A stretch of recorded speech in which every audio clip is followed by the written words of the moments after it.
Assalamualaikum warahmatullahi wabarakatuh. Perkenalkan nama saya Ria Rizka Awalia, mahasiswi Pendidikan Profesi Guru, Prajabatan Bidang Studi Bimbingan dan Konseling. Dalam kesempatan kali ini, saya akan memaparkan refleksi pengalaman belajar saya selama mengikuti mata kuliah Prinsip Pengajaran dan Asesmen 2.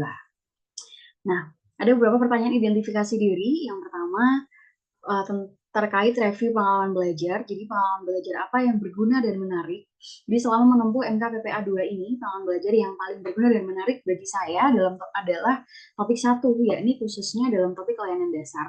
Jadi selama beberapa kali pertemuan, kami fokus untuk penyempurnaan RPLBK.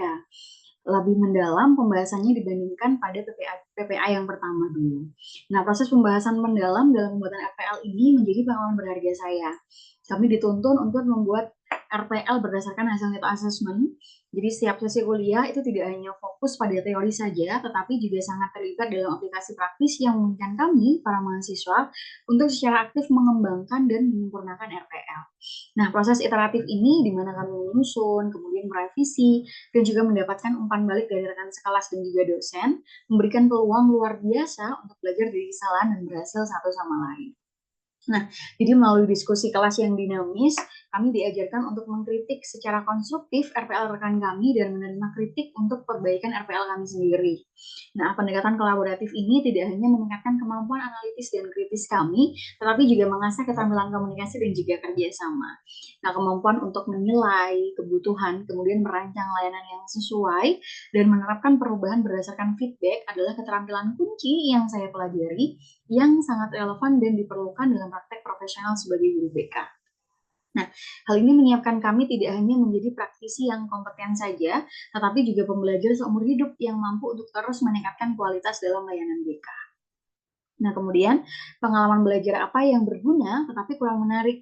Jadi selama menempuh MKPPA 2, saya merasa proses pembuatan dan revisi RPL berdasarkan hasil net assessment sebagai pengalaman belajar yang sangat berguna namun terkadang kurang menarik, terutama ketika dilakukan secara online atau bahkan asinkronus. Meskipun kegiatan ini krusial dalam mengembangkan kemampuan kami untuk merancang layanan bimbingan yang responsif dan juga tepat sasaran, sesi online seringkali mengurangi efektivitas interaksi dan diskusi yang lebih mendalam. Nah, dalam pertemuan tatap muka, diskusi dan review RPL antar rekan sekelas biasanya lebih dinamis dan interaktif. Nah, memungkinkan pertukaran ide dan feedback yang lebih efektif. Sementara itu, ketika dilakukan dalam format online, kendala teknis seperti koneksi internet yang tidak stabil, kemudian keterbatasan waktu, dan tantangan dalam membangun komunikasi nonverbal sering menghambat diskusi dan membatasi kemampuan kami untuk berkolaborasi secara efisien. Nah, hal ini terkadang membuat sesi pembelajaran terasa monoton dan kurang menggairahkan, meskipun saya menyadari pentingnya proses ini dalam praktik profesional kami nantinya. Kemudian, pengalaman belajar apa yang berguna tetapi kurang menarik. Nah, dalam pengalaman belajar saya menempuh MKPPA 2, topik yang menarik namun terasa kurang berguna dalam praktik sehari-hari adalah metode-metode bimbingan klasikal yang dibahas di topik satu, yaitu tentang layanan dasar. Nah, meskipun menarik untuk mempelajari pendekatan teoritis yang telah membentuk fondasi praktik bimbingan dan konseling modern, nah, tapi seringkali teknik-teknik yang ada dalam modul itu terasa kurang relevan dengan tantangan dan kebutuhan kontemporer siswa. Misalnya beberapa metode klasikal yang dipelajari seperti pendekatan geraktif yang lebih kaku tidak selalu cocok dengan pendekatan holistik dan inklusif yang saat ini lebih diutamakan dalam praktek BK di sekolah-sekolah. Nah, sementara itu sesi interaktif dan dinamis mengenai pembuatan dan revisi RPL yang dilakukan online itu seringkali tidak mampu untuk menangkap nuansa dan detail yang dibutuhkan untuk aplikasi praktis yang efektif, sehingga mengurangi kegunaan langsung dan dari apa yang telah dipelajari dalam konteks yang lebih luas dan praktis. Nah, meskipun metode klasikal ini memberikan konteks teoritis yang kaya dalam aplikasi nyata, saya menemukan bahwa adaptasi dan pendekatan yang lebih modern itu mungkin akan lebih sesuai dan juga akan lebih bermanfaat. Nah, kemudian pengalaman belajar apa yang tidak menarik dan tidak berguna dalam konteks sebagai calon guru BK. Nah, dalam konteks pembelajaran saya selama MKPPA 2, saya menemukan bahwa diskusi mengenai metode-metode bimbingan kelompok yang selalu teoritis itu terasa kurang menarik dan kurang berguna dalam persiapan saya sebagai calon guru BK. Nah, meskipun pembahasan di kelas tidak terlalu mendalam, Namun pemahaman tentang berbagai teknik dalam bimbingan kelompok yang hanya fokus pada teori tanpa integrasi praktis nyata, itu membuat materi ini terasa kurang relevan. Beberapa dari konsep yang dibahas kurang diterjemahkan ke dalam skenario nyata yang akan saya hadapi di sekolah. Nah, seperti mengelola dinamika kelompok yang kompleks atau mengintervensi dalam situasi konflik nyata antar siswa. Selain itu, pembelajaran yang dilakukan secara online atau asinkronus itu seringkali mengurangi kesempatan untuk praktik simulasi atau diskusi langsung. Hal ini membuat sebagian besar sesi tersebut terasa seperti peluang belajar yang terlewat, di mana interaksi tatap muka yang lebih otentik dan langsung itu bisa lebih meningkatkan keterampilan praktis yang diperlukan dalam pemberian layanan BK. Nah, kemudian refleksi pengalaman belajar saya, apa yang telah terjadi, gitu kan. Nah, jadi selama menjalani MKPPA 2 ini, saya mendapat kesempatan untuk mendalami berbagai metode dan teori bimbingan dan konseling. Dalam beberapa kali pertemuan, kami fokus pada pengembangan RPL yang dibuat berdasarkan hasil need assessment.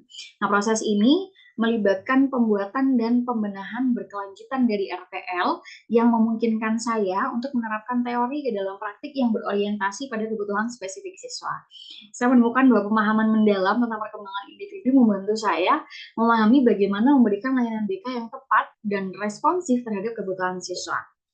Jadi kegiatan selama MKPPA 2 ini telah mengasah kemampuan saya untuk berkolaborasi dan juga mengkritik secara konstruktif pada RPL yang telah kami buat, serta memperdalam pemahaman saya tentang pentingnya layanan responsif dalam praktik konseling. Nah, menyalahi berbagai teori layanan dasar dan layanan responsif ini membuka wawasan saya tentang pendekatan yang berbeda dalam membantu individu mengatasi masalah psikologis dan juga perilakunya. Nah, mengapa hal tersebut dapat terjadi? Pengalaman belajar saya selama MKPPA 2 ini mencerminkan upaya mendalam untuk memahami konsep dan aplikasi praktis dari topik yang diajarkan.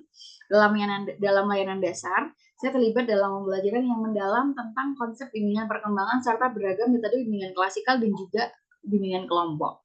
Penjelasan yang detail dari dosen dan latihan praktis membantu saya menginternalisasi materi dengan baik. Di sisi lain, meskipun belum dibahas secara mendalam, topik layanan responsif memperluas wawasan saya tentang berbagai teori konseling. Namun, dalam pembuatan RPL, saya merasa beberapa sesi yang dilakukan secara online kurang optimal. Kendala teknis dan kurangnya interaksi langsung mengurangi efektivitas diskusi dan juga kolaborasi. Mengalami kami untuk mendapatkan manfaat penuh dari pembelajaran praktis yang diinginkan. Meskipun demikian, pengalaman belajar ini memberikan fondasi yang kokoh bagi perkembangan saya sebagai calon guru BK. Nah, kemudian artefak-artefak pembelajaran mana yang dapat saya jadikan bukti dukung hasil refleksi pengalaman belajar? Artefak pembelajaran yang saya pilih yakni topik 1 pada aksi nyata. Kami diminta untuk membuat RPL bimbingan klasikal dan juga bimbingan kelompok. Nah, mengapa artefak ini yang saya pilih?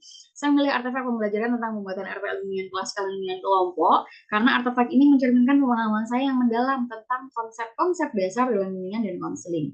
Melalui proses pembuatan RPL, saya dihadapkan pada tugas nyata untuk merencanakan intervensi yang sesuai dengan kebutuhan individu dan kelompok siswa berdasarkan analisis hasil net assessment. Selain itu, saya mengajukan RPL saya untuk dibahas bersama di kelas, bersama dosen, dan terlibat dalam diskusi dengan rekan sekelas. Sehingga saya memiliki kesempatan untuk mendapatkan umpan balik langsung yang memperkaya pemahaman saya dan memperbaiki rencana layanan saya.